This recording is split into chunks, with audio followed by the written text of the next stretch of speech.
سبيل الدموع سبيل مريح تنهدى يا صاحي كي تستريح. الحمد لله رب العالمين والصلاة والسلام على أشرف المرسلين سيدنا ومولانا محمد صلى الله عليه وسلم وعلى آله وصحبه أجمعين. اللهم افتح علينا بفتوح العارفين حكمتك وانصر علينا خزائن رحمتك برحمتك يا أرحم الراحمين. اللهم نور قلوبنا بنور هدايتك كما نورت الأرض بنور شمسك أبدا أبدا. اللهم انفعنا بما علمتنا وعلمنا ما ينفعنا وزدنا علما برحمتك يا أرحم الراحمين. قالوا سبحانك لا علم لنا إلا ما علمتنا إنك أنت العليم الحكيم. رب اشرح لي صدري ويسر لي أمري واحلل عقدة من لساني يفقهوا قولي. ربنا إنك جامع الناس ليوم لا ريب فيه إن الله لا يخلف الميعاد. ربنا افتح بيننا وبين قومنا بالحق وأنت خير الفاتحين والحمد لله رب العالمين. قال المؤلف في هذا الكتاب رحمه الله تعالى ونفعنا بعلومه آمين. بسم الله الرحمن الرحيم. قال رسول الله صلى الله عليه وسلم لا يرد القدر إلا الدعاء ولا يزيد في العمر إلا البر فإن الرجل لا يحرم الرزق بالذنب يصيبه سبب حرمان الرزق خصوصا الكذب يورث الفقر إلى آخره. Sadaqallahul Azim. Para jamaah kaum muslimin rahimakumullah, pertama dan yang paling utama, marilah kita sama-sama panjatkan puja kali puji kehadirat Allah Rabbul Izzati, Zat yang telah melimpahkan rahmah dan berbagai aneka ragam nikmatnya kepada kita semua, terutama nikmat iman wal Islam serta nikmat sehat panjang umur. Sehingga alhamdulillah dengan nikmat tersebut kita kembali dapat berkumpul di tempat yang insya Allah mulia menurut kacamata agama dalam rangka menggugurkan kewajiban kita sebagai umat muslim, yaitu thalibal ilmi. Mudah-mudahan tidaklah kita keluar dari tempat ini melainkan Allah hapuskan dosa-dosa kita. Amin. Amin ya rabbal alamin. Salawat ma'asalam yang makrunan bita'dim semoga senantiasa Allah curah limpahkan kepada baginda Rasulullah Muhammad sallallahu alaihi wasallam, kepada keluarganya, kepada sahabatnya, termasuk kita semua sebagai umatnya yang senantiasa istiqomah berusaha dan berupaya menjalankan atas segala syariat-syariatnya. Para bapak hadirin kaum muslimin rahimakumullah, pada pertemuan ini kita akan membahas hadis yang mana disampaikan oleh baginda Nabi yang berbunyi la yaruddul qadra illa du'a. Kata Nabi, tidak ada yang bisa menolak kadar seseorang terkecuali dengan doa. Bapak perlu diketahui qadar di sini ketentuan sama dengan qadar. Sedangkan qada itu terbagi dua. Ada qada mu'allaq, ada qada mubarrad. Kalau qada mu'allaq itu bisa dirubah dengan kelakuan kita. Kalau qada mubarrad itu sudah tidak bisa dirubah, sudah tertulis di ajaran. Mana contoh qada mubarrad? Kematian kita, jodoh kita, garis keturunan kita, rizki kita itu sudah ditulis jauh sebelum kita diciptakan. Itu namanya qada mubarrad. Kalau qada mu'allaq itu bisa dirubah dengan kita Pak. Tadi la yaludur qadra illa bid-du'a. Qada mu'allaq kita itu bisa dirubah dengan kita rajin, kita itu berdoa. Contoh, diajali si Fulan bin Fulan ini sesudah sholat maghrib harus kecelakaan dan masuk rumah sakit, kata qada mu'allaq. Tapi berhubung dia sesudah sholat maghribnya berdoa, Allahumma inna na'udzubika min jahdil bala, ya Allah jauhkan kepadaku dari seluruh balai yang ada yang mau menimpaku. Hanya diijabah doa tersebut, ditulis yang tadinya harus kecelakaan masuk ke rumah sakit dicoret, akhirnya cuma keserempet doang. Itu diberkati Tuhan, gitu ya. Nah, tidak secara langsung berarti Nabi menyuruh kita sebagai umatnya untuk rajin-rajin berdoa. Sering kita bahas doa itu kan ada yang waktu diijabah, ada yang tempat diijabah. Kita tempat dulu lah bahas. Tempat diijabah khusus untuk di Indonesia ini nggak ada, Pak. Kalau tempat diijabah itu kebanyakan adanya di Arab Saudi, di Madinah, di Mekah ada. Mana? Di Makam Ibrahim, di Masjidil Haram, di Hijr Ismail, di Makam Baginda Rasul. Itu tempat-tempat diijabah. Makanya Bapak berdoa Pak supaya bisa berziarah ke Makkahul Mukarramah, gitu ya, supaya bisa ngerasain nikmatnya baca sholawat di depan makbarah Rasulullah. Jangan kita baca sholat itu cuma di musola, tapi langsung di makam Rasulullah. Pak Ustadz, saya nggak punya biaya. Daftar terlebih dahulu ke zat yang punya Mekah, Pak. Daftar terlebih dahulu, jangan minder terlebih dahulu. Milik mah nggak ada yang tahu, gitu ya, nggak ada yang tahu. Nah, daftar terlebih dahulu. Tengah malam, ya Allah, pengen amat baca sholawat di makam Rasul. Tahu-taunya kan besok ada yang dapat tuh tiket buat umroh, kan nggak tahu kita mah, gitu ya. Makanya daftar tuh, jangan minder terlebih dahulu. Kali dikumpul-kumpul ini buat buat hal-hal yang nggak perlu diinginkan, tapi nggak ada niatan sedikit pun untuk berangkat ke tanah suci. Nah, ini yang salah, gitu ya. Hari keinginan mau ke Eropa segala macam, tapi nggak ada tersirat dalam hati seumur hidupnya nggak mau ke tanah suci. Nah, ini yang terus.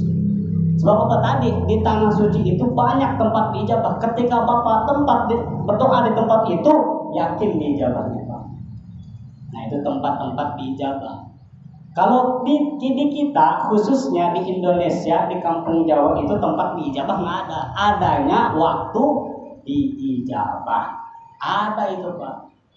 Mana Pak Ustadz? Salah satunya ba'da sholatil maktubah, sesudah melakukan sholat lima waktu.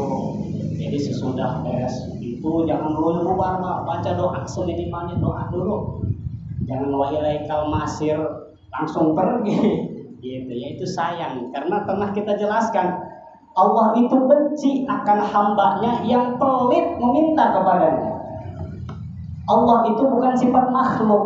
Sebaliknya kalau makhluk ya sering dipinta, dongkolnya bakal kelihatan, gitu ya. Meskipun perkara sedikit kita nih tiap hari minta makan sehari 1 kali, ya oke lah, hari pertama kita kasih, hari kedua kita kasih, jajan udah seminggu, Pak, gondok gitu, lu kerja lu tiap hari minta makan ke sini, manusia.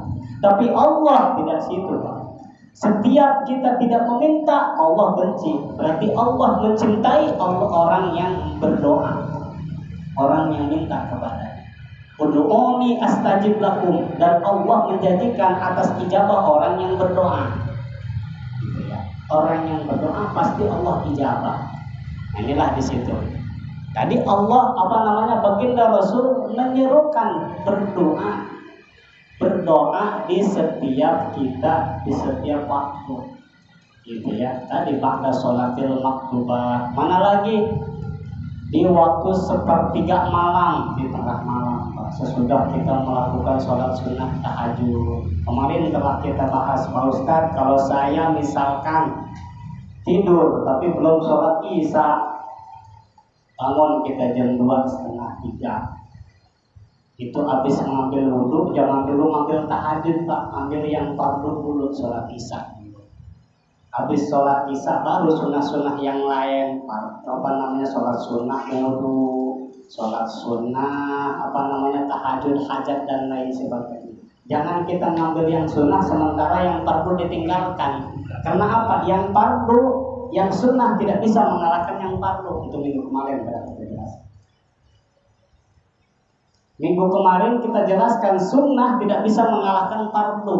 Contoh yang lain seperti puasa. Bapak punya kodok puasa 2 hari, 1 hari misalnya. Ini mau mengkodoknya kebetulan di hari Senin. Nah, Bapak niat mengkodok puasa tersebut di hari Senin, pahala puasa kodok dapat, puasa hari Senin dapat. Tapi ketika Bapak punya kodok, pas di hari Senin Bapak niatnya cuma niat puasa Isnin, itu yang kodok nggak dapat, Pak. Nah, pentingnya di sini kita mengetahui, gitu ya, ada ilmunya. Oh, ternyata fardu itu bisa didobel ganjarannya karena sunnah, gitu ya. Nah, inilah kita kembali. La yadul qadra illa bid du'a, wa la yazidu fil umri illa lebir.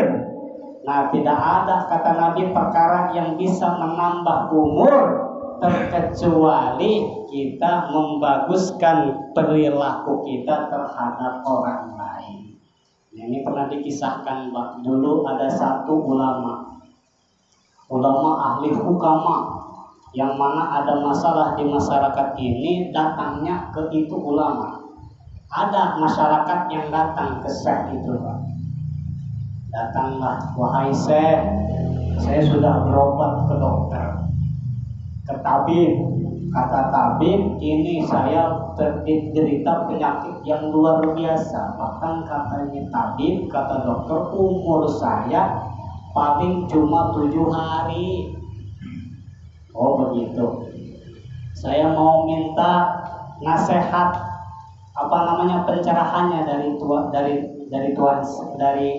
kisah, gitu ya, dari ulama tersebut. Akhirnya kata ulama, perbanyaklah kamu silaturahmi.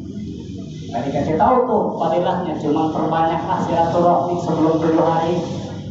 Habis dari situ dia melakukan tuh silaturahmi yang tadinya nggak tahu dia nggak pernah seumur silaturahmi ke itu tempat silaturahmi. Yang dekat saudaranya, yang dekat yang jauh saudaranya yang jauh, di silaturahmi, Pak, disamper-samperin. Akhirnya sudah genap 6 hari, datang lagi ke dokter tabibnya itu. Akhirnya dengan diberkati silaturahmi itu, kata tabibnya, ini Bapak alhamdulillah penyakit Bapak sudah hilang dan bisa dipastikan umur Bapak lebih daripada 7 hari. Bahkan kesehatannya ini Bapak bisa melampaui 50 tahun lebih, Pak, karena kesehatan Bapak. Akhirnya datanglah ke ulama itu.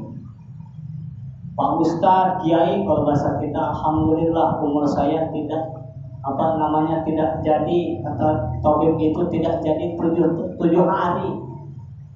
Itu jadinya perpanjang, jadi bahkan sampai 50 tahun. Emang kenapa itu Pak Ustadz kok menyuruh saya untuk silaturahmi? Karena hadis daripada tadi dan hadis yang lain, silaturahmi itu bisa tutawilul umur, bisa memanjangkan umur kita. Ini la yazidu fil umri illal bir, berbuat kebaikan. Kebaikan apapun itu. Salah satunya tadi bersilaturahmi. Gitu ya. Jangan putus silaturahmi, Pak. Tidak secara langsung orang yang memutuskan silaturahmi sama dengan orang yang mau memutuskan umur dia, Pak. Nggak mau panjang umur. Gitu ya. Tapi umur di sini dia mau panjang umur dan afiah. Afiah di sini apa? Bermanfaat. Jangan panjang umur tapi enggak afiah. Apa enggak afiah? Panjang umur tapi bikin susah orang lain. Ada tuh, Pak. Bukan ada lagi, banyak. Gitu ya. Sampai kan naudzubillah kebanyakan anaknya nih yang ngurus orang tuanya udah nggak bisa apa-apa, katakanlah udah hanya tinggal napas, makan disuapin, kencing juga harus pakai selang dan lain, buang air yang lain juga harus dibantu. Ini anaknya kebanyakan curhatnya ke saya, Pak. Lain kira cabut baik ternyata nyawa, capek ngurusan Bapak, gitu Pak. Naudzubillah. Nah itu namanya tidak disertai dengan afiat. Makanya kita patut berdoa, Allahumma inna nas'aluka tawil umurana wa sahih ajsadana wa nawwir qulubana. Tidak hanya panjang umur, tapi sehat disertakan dengan afiat, dengan manfaat. Gitu ya, dengan kemanfaatan kita digunakan panjang umur untuk dipakai beribadah di jalan Allah Subhanahu wa taala. Nah, itu namanya afiat. Gitu ya. Nah, inilah kembali mana kata Nabi, la yarudul qadra illa bid du'a wa la yazidu fil umri illa bir. Melakukan kebagusan itu bisa menambah daripada umur kita punya umur. Gitu ya. Melakukan kebagusan apapun itu, mau kita bersedekah, mau kita bersilaturahmi dan lain-lain, itu bisa memanjangkan umur kita. Illal bir fa inna rajula la yahlumur rizqa bidzanbi yusibuhu. Diteruskan oleh Nabi, kata Nabi, ini la yahlumur rizqa bidzanbihi yusibuhu sabatal hadis. Bahwa sebab orang yang bisa terhalang datangnya rizki kepadanya yaitu bidzanbi yusibuhu, karena dosa dia sendiri. Makanya sering saya katakan ketika orang berdoa itu bukannya tidak diijabah, Pak, melainkan menghapuskan dosa-dosa dia.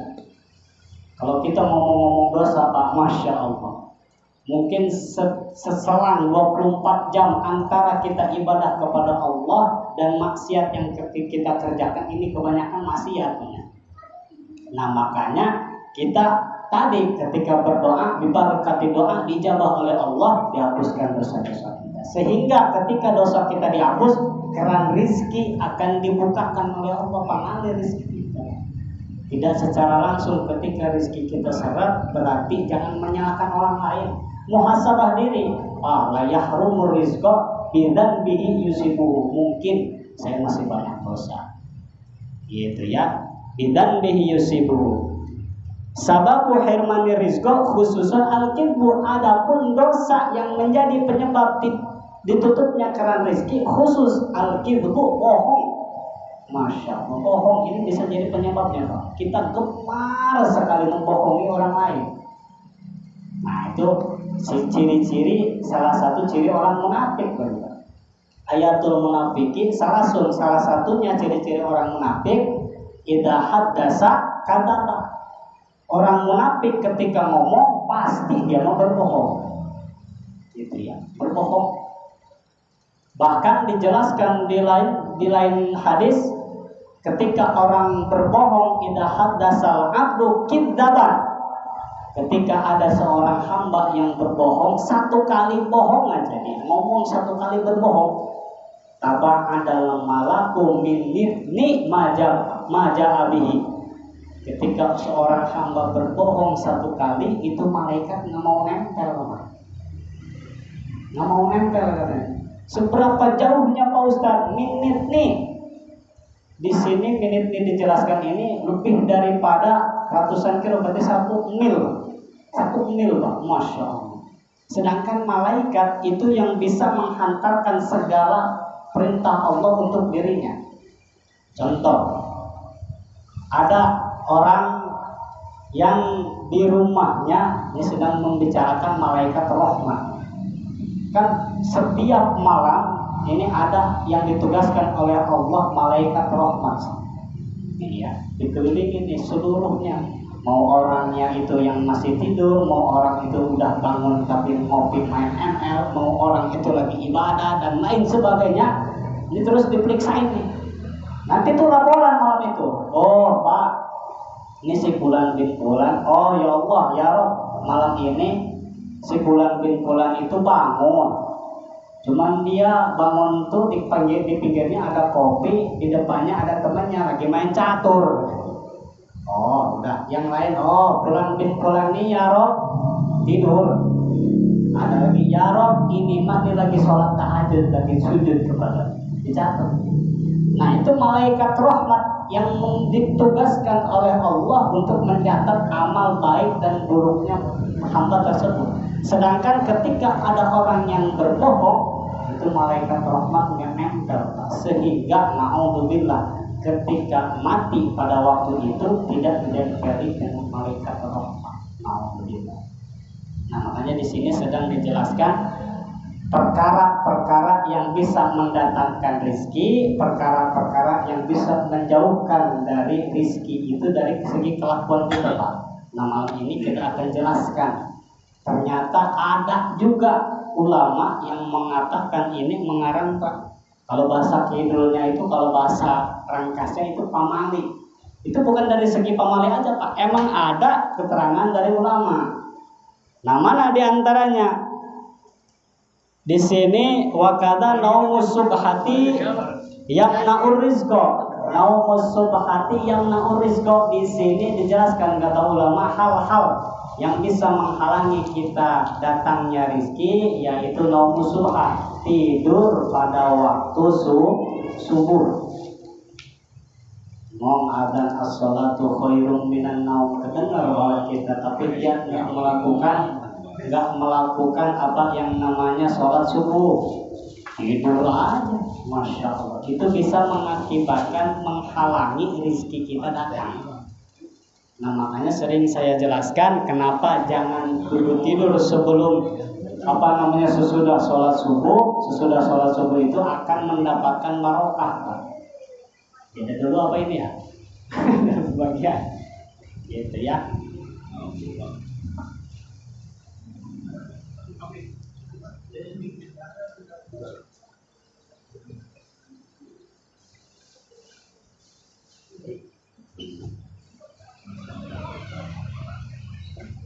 Nah, ini kita lanjutkan, wa kasratun naum turisul faqra.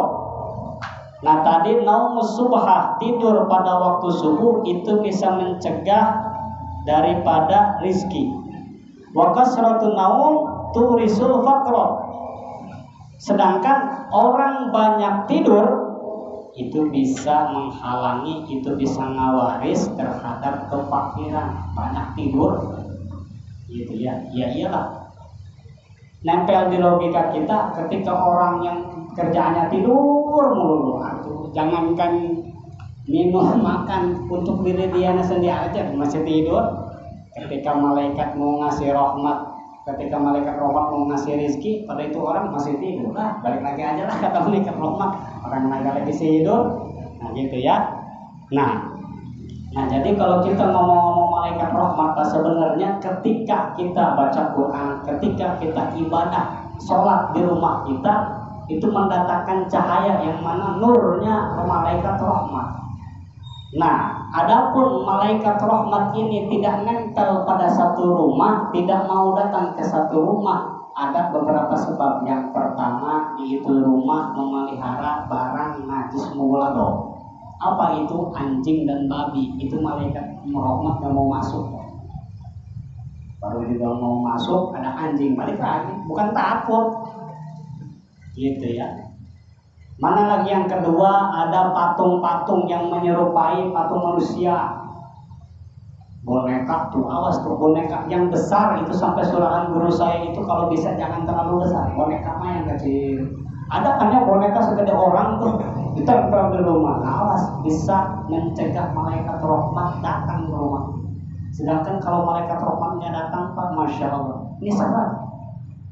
Nanti malaikat rahmat nggak laporan-laporan ke Rabbul Izzah Allah Subhanahu Wa Taala. Nanti rumah kita, tempat kita itu nggak dikasih keberkahan.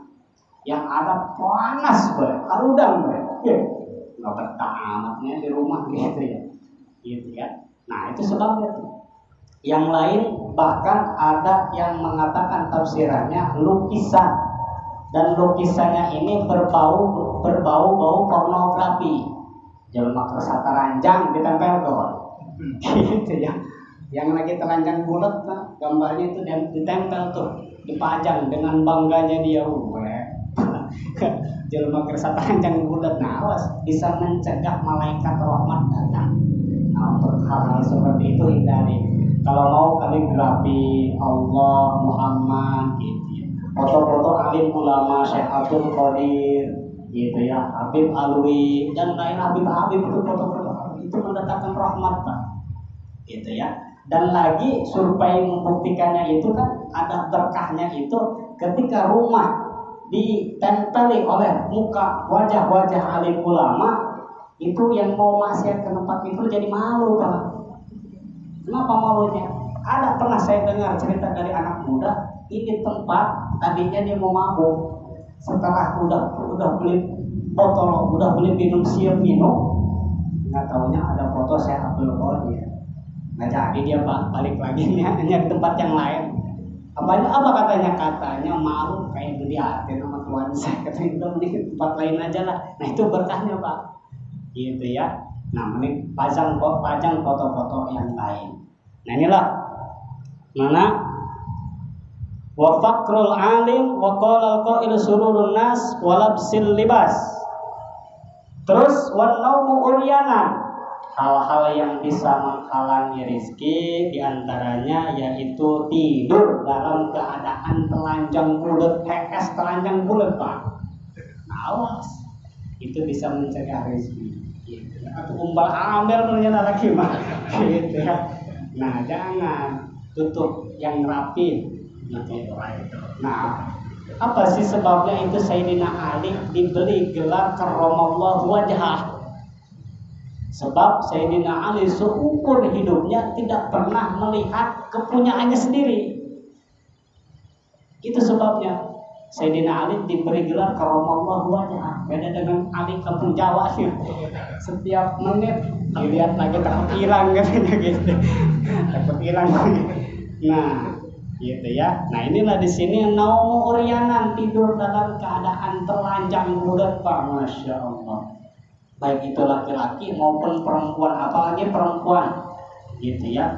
Dalam keadaan tidur pun harus serapi, karena bisa mengakibatkan zina di mana-mana. Kadang-kadang pernah ada berita bapak kandung yang memperkosa anaknya sendiri gara-gara pakaian perempuannya itu nggak sopan. Alhamdulillah.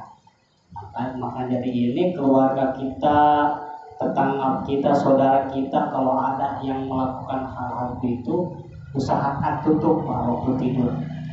Awaris fakir tuh bisa nggak datangin rezeki nantinya kalau tidur panjang bulan, gitu ya. Nah, tidur. Wal baulu uryanan, kencing dalam keadaan telanjang, sama itu Pak. Mau kencing buka samping, buka celana, baju berbaiki, telanjang. Nah, awas, gitu ya. Baik laki-laki, apalagi perempuan. Nah, sudah kita jelaskan adab-adabannya itu cingongkok, duduk, jangan berdiri, apalagi sambil lari-lari, gitu ya. Jangan. Karena apa? Sempat ketika tidak mungkin ada sebab, tidak mungkin ada akibat kalau nggak ada sebabnya. Banyak terjadi laki-laki yang menderita kencing batu. Setelah diteliti, kenapa itu? Karena ini orang gemar sekali ketika kencingnya, buang air kencingnya ini sambil berdiri. Itu bisa mengakibatkan prostat, kencing batu. Nah, untuknya makanya dari itu kencingnya itu pakai duduk Pak. Adapun katanya tempatnya tidak difasilitasi di masjid ongkoh misalkan, tapi disediakannya kencingnya sambil berdiri di tempat yang ini, yang lain, toilet kayak gitu ya. Nah, untuk kebaikan kita. Nah, ini di sini apalagi kata ulama wal baulu uryanan, kencing sambil dalam keadaan telanjang. Nah, ini bisa mengakibatkan tidak seretnya rezeki kepada kita. Mana lagi wal uklu junuban, kita makan dalam keadaan tapinya kita punya hadas janabah. Apa hadas janabah? Hadas besar. Kita sudah melakukan hubungan suami istri, nggak mandi, makan ke warteg nasi padang. Jangan dulu makan, mandi dulu. Nah, ini hal-hal yang bisa mengakibatkan rezeki itu nggak datang.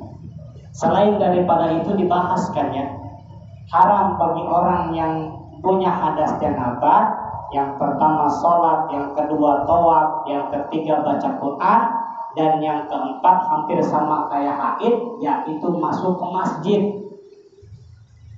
Nah, adapun masuk ke masjid diantaranya masuk di sini dijelaskan ada yang namanya masuk, ada yang namanya ngeliwat, hawal.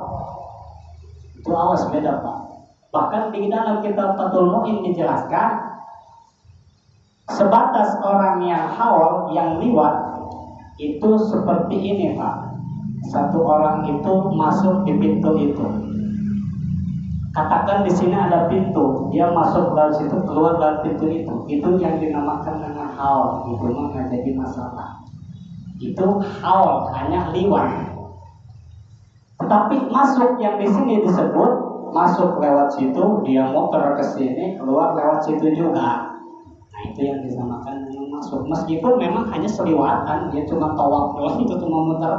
Nah itu yang disebut dengan yang disebut dengan masuk. Itu haram.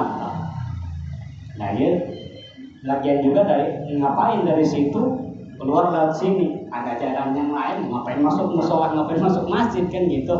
Nah itu untuk haram orang yang masuk masjid, yaitu orang yang punya hadas janabah. Makanya ketika kita punya hadas janabah, udah jangan dulu keluar rumah, kalau mau mandi terlebih dahulu. Nah jadi ini konsekuensinya orang yang makan ketika punya hadas janabah, dia bisa membuat diri dia jauh daripada rizki. Bahkan makanan yang dia makan, nasi, roti umpamanya, itu berdoa kepada Allah. Ya Allah, tolong miskinkan orang yang memakanku. Masya Allah, didoain sama makanan kita Pak. Karena apa tadi kita tidak mandi terlebih dahulu. Wa mutakian alal junubi. Mana lagi main-main, jalan-jalan dalam keadaan kita punya hadas janabah, nggak mandi besar dulu, main kemana, jalan kemana, nggak mandi hadas janabah dulu. Nah ini hal-hal yang bisa mencegah datangnya rizki.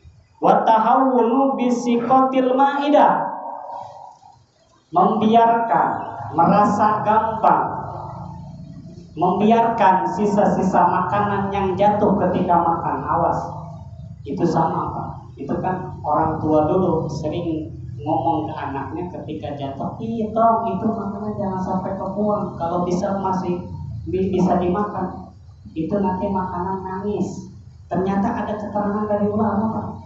Wa muta'akkinan bisikotil ma'idah, dia membiarkan sisa makanannya itu jatuh. Udah masih banyak. Padahal seribu kebarokahan ada di situ Pak. Gitu ya. Kalau bahasa sekarangnya belum 5 menit. Selama masih bisa oleh kita dimakan, meskipun jatuh makan Pak. Nggak bakal jadi penyakit. Karena ketika kata ilmu kedokteran, ini ketika ada makanan jatuh itu kuman nggak langsung nempel Pak. Nunggu dulu emangnya. Nggak langsung ketika jatuh langsung kuman, nggak, gitu ya. Nah, jadi ketika ada sisa makanan kita jatuh, bahan bisa dimakan oleh kita, nah makan Pak. Tapi kalau misalkan udah tercampur dengan tanah, ya kita tahu diri lah. Masa udah ada dicampur tanah, apalagi ada najisnya, kita makan juga itu Pak. Kira-kira itu namanya. Nah, waharkul qashril basal wassaum, membakar kulit bawang putih, bawang merah, itu sama bisa menghalangi kita dapat rezeki. Jadi kelakuan kita juga tuh, ada kita umpamanya mengupas kulit bawang putih, bawang merah, sisanya itu jangan dibakar, jangan disebakar sengaja maksudnya. Adapun sudah di tempat sampah, udah besar lama kita buang sampah, kebetulan kita lagi marunan, bakar sampah itu di depan rumah kita, kecampur oleh sampah yang lain, itu mah lain halnya. Karena sudah tercampur, ini mah kita lagi ada api di depan kita lagi ini ngupas kulit bawang merah, bawang putih, sengaja kita bakar. Nah ini bisa, kelakuan ini bisa mengakibatkan terserahnya datang rezeki kepada kita, gitu ya. Wa kunasil bayat fil mandal, menyapu rumah dengan mandal. Mandal di sini seperti topo, Pak. Lap. Nyapu rumah pakai topo, kayak nggak punya sapu aja. Gitu ya. Apa namanya, yang pertama bisa bikin rezeki kita seret, dan yang kedua emang capek sih, Bang. Bayangkan bapak punya rumahnya kayak musola inilah, disapu dari ujung ke ujung pakai topo, pasti capek, Pak. Udahlah, mending beli sapu 15.000 paling lah, pakai sapu, pakai topo ini. Awas, baik yang skalanya besar maupun yang skalanya kecil, kalau bisa pakai sapu. Ustaz, ini mah di ujung doang ini, jangan. Kalau sudah terbiasa yang kecil, dia nanti akan melakukan hal-hal yang besar, gitu ya. Sengaja ayo pakai waktu. Nah, itu bisa membuat kelakuan kita yang membuat rezeki kita seret. Mana lagi wa kunasul bayat fil lail. Ada juga menyapu rumah pada waktu malam hari. Nah, ini orang tua dulu ya sering kita dengar tuh, jangan nyapu malam-malam, pamali. Nah, ternyata ada keterangan Pak dari ulama bisa menyebabkan rezeki kita itu seret. Ternyata dengan kelakuan kita. Baru juga misalkan kata malaikat rahmat, ini hamba ini harusnya diberi rezeki oleh Allah 10 juta. Ternyata melihat kelakuannya itu tadi, bawang merah, bawang putih kulitnya dibakar, nyapu pakai rumah pakai topo, gitu ya, nyapu pada waktu malam hari, dikurangin sama Allah, yang tadinya harusnya 10 juta jadi 1 juta, gitu ya. Itu kelakuan kita, Pak. Nah, mana lagi watarkul kumamah fil bait, membiarkan sampah berserakan di rumah kita. Itu sama, bisa membuat fakir diri kita. Artinya yurisul faqra, bisa ngewaris terhadap kita kefakiran. Awas, watarkul kumamah fil bait, kalau ada sampah sedikit yuk sapu, bersihkan, karena Allah lebih suka. Innallaha yuhibbul muhsinin. Orang Allah Subhanahu wa ta'ala itu menyayangi hamba-hambanya yang bersih. Gitu ya. Dengan kata lain, berarti Allah tidak suka terhadap orang hamba-hambanya yang tidak menjaga dirinya, lingkungannya. Gitu ya. Jangankan rumah, ketika kita sholat diatur oleh ulama. Ketika kita mau ibadah sholat, tempat kita penuh dengan najis, pindah ke yang lain. Itu aturan ulama, gitu ya, aturan ahli fikih. Adapun tadi watarkul kumamah, ketika dia membiarkan sampah-sampahnya di rumahnya berserakan, berarti konsekuensinya kata malaikat, udah kurangin rezeki dia. Itu bisa hal-hal kelakuan kita yang bisa menghalangi kita mendapatkan rezeki. Wal masyu qodamal masyayikh, mana lagi jalan, yaitu mendahului orang yang lebih tua dari kita, gitu ya. Nah, sampai di sini Pak menjelaskan, ada misalkan kita berjalan di belakang orang tua, itu kalau misalkan kita memang terlalu terburu-buru, kita izin terlebih dahulu, Pak, saya permisi dulu, mau duluan, mau buru-buru. Itu pasti disilahkan, Pak. Jangan ganjel Mbak ya. Depan anak-anak sekarang, anak-anak besar, ya Allah. Kayaknya itu kalau sama orang tua main ganjel-ganjel Pak. Nah, itu tidak punya adab dan bisa mengurangi rezeki lagi, Pak. Gitu ya. Wa qudamul masyayikh. Nah, memang kalau survei itu ketika kebetulan kita bawa motor di depan ada aki-aki, kakek-kakek, kalau ini udah jangan diklaksonin Pak. Takutnya apa, kalau diklaksonin dia mau bukan ke pinggir, ke tengah. Gitu ya. Udah jangan diklaksonin lah. Permisi aja, cukup permisi. Nah, jadi di sini wa masyu qodamal masyayikh, berjalan di depan orang tua itu bisa kelakuan kita mengurangi rezeki. Wa nidaul abawain bi ismihima, untuk para anak-anak yang masih ada orang tuanya, ketika dia manggil orang tua dengan sebutan namanya itu bisa mengurangi rezeki. Contoh anaknya namanya Sarminah, dipanggil sama anak, Sarminah, coba kesini dulu, durhaka kan? Itu masya Allah. Ibu kata Al-Quran dijelaskan ta'ziman. Sekurang-kurangnya kita berkatalah yang mulia, gitu ya. Wala taqul lahum ma'uf, jangankan memanggil orang tua, mengatakan saja itu tidak boleh, Pak, apalagi sampai memanggil. Itu ketika didengarkan oleh orang tua kita, ya Allah, akan sakit hati. Sedangkan wasuhtullah bisuhtir walidain, ketika orang tua itu bendu, Allah juga memenuhi, Pak. Ketika Allah sudah bendu, tadi adab yang pertama miliknya akan disetop oleh Allah. Atau Sarminah kan digerakkan. Nama bapaknya Kemon. Pak Kemon nih, nggak pakai papa aja. Kemon coba kesini dulu minta uang nih, Pak. Mau beli pulsa. Pakai namanya. Nah, asto. Wal khalalu bi kulli khashabah. Wal khalal di sini apa? Sumpit.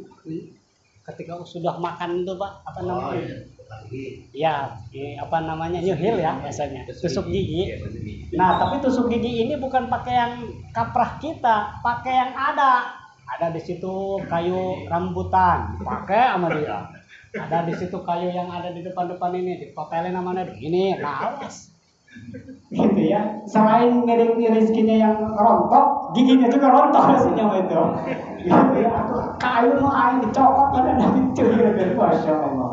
Nah di sini wal khalalu bi kulli khashabah, kayu yang dia lihat beri aja udahlah. Yang penting nyahir ya Allah. Ada aturannya. Ya, ada aturannya. Wa ghuslul yadi bitini wat turab. Nah, tadi sesudah makan gigi, ini dia sesudah makan, cuci tangannya itu kaprahnya kita kan seenggaknya pakai air, namanya cuci tangan, kokobok ya. Tapi ini orang wabasul yadin bitin waturab. Ngelempelin ke tempatnya ada, Pak. Tembok, terus makan bukannya cuci tangan, malah tangannya begini-gini. Nah, awas. Ini dongeng ya, kebayang ini. Nah, ya pantesan si kawayan gak kaya-kaya itu, gitu ya. Nah ini kayaknya nih, apa namanya, wabasul yada ini biturab, udah makan kan, mepet ke yang ada, baju teman, baju sendiri, gitu ya, harusnya cuci tangan. Nah di sini kan di zaman Rasul pernah ada satu penyakit, yang mana penyakit ini, Pak, kaprah di seluruh Arab Saudi. Ini setelah diteliti, kebanyakan penyakitnya itu ada di tangan. Setelah diteliti, di situ ternyata umat Quraisy pada waktu itu makan, sesudah makan, sebelum makan, itu langsung makan aja, Pak. Enggak cuci tangan terlebih dahulu. Makanya di situ Nabi menyebutkan sunnah sebelum makan mencuci tangan dan sesudah makan. Gitu ya. Adapun cuci tangan di sini banyak ulama yang berpendapat yang lebih sunnah itu dalam satu wadah untuk sebelum makan dan sesudah makan di mangkok gitu ya. Adapun air kucur itu hilang katanya keberkahannya di situ, hilang karena tidak menyisakan air itu ngalir ke tempat yang kita tidak tahu. Kalau dikobok sebelum dan sesudahnya di tempat itu keberkahannya ada di situ, Pak. Makanya sesudah makan sunnah diramot, apa diramot bahasa Indonesia dia? Dijilat kita. Nah, gitu ya. Kepet berarti kebayang lagi aja tuh. Udah dicetak gitu, diteparis lagi aja. Nah, asto. Gitu ya. Itu jadi sisa itu bukan apa namanya, kayak orang kelaparan itu sunnah, Pak. Biarin ada orang yang dulu kayak kelaparan, itu sunnah. Kata Ustaz juga sunnah, ngomong kelaparan sunnah, orang bener laparnya. Gitu ya. Nah, mana? Wal julusu alal atbati. Yang seterusnya yaitu wal julusu alal atbati. Al-bati di sini duduk di apa namanya, sela-sela pintu. Nah, awas tuh, sana tuh duduk di sela-sela pintu. Tempat lega tapi pengen nyender di tiang pintu. Oh, tiang pintu yang hitam tuh. Nah itu dia pengen di situ. Enak tak banyak angin gitu nih.